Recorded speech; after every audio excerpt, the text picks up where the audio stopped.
my title had nothing to do with this logo of the company. In fact, I didn't even remember that there was such a logo. My title, An Incomplete Life, had much to convey about my life. It was trying to explain in what way my life has been incomplete. I have written very little about it in my book by saying that every person, to complete his life, needs an association with his grandkids, not necessarily his kids, which has been denied to me. My grandkids have been forbidden to see me. It has nothing to do with the logo of the company. In fact, I swear to you, I did not even remember that there was a title logo of a complete man. But once you talk about it, of course I remember it.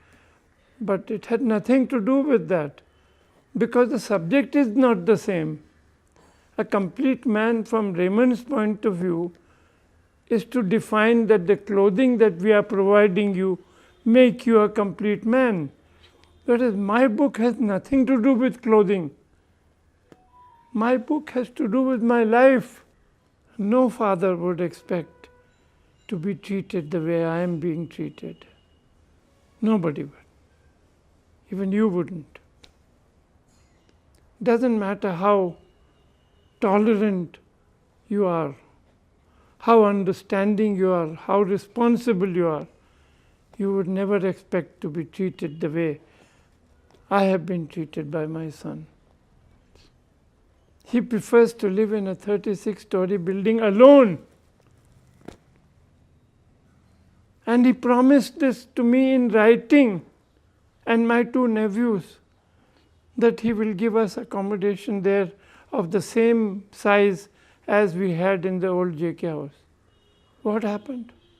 I never expected a Singhania to behave like this. And that also my son. That's what makes my life incomplete. I have written that in my book also. I have addressed it to parents that, gentlemen, if you love your children and you want to give them happiness or money or whatever, by all means do it in your lifetime. But what you will give them beyond their immediate requirements, presumably after your death, don't give it today. Put it in your will. They will get it after you're dead. They won't be able to put you on the road. So this is my advice to you, my experience of my life. Never give what ought to be given after your life, during your life, because then you are left with nothing.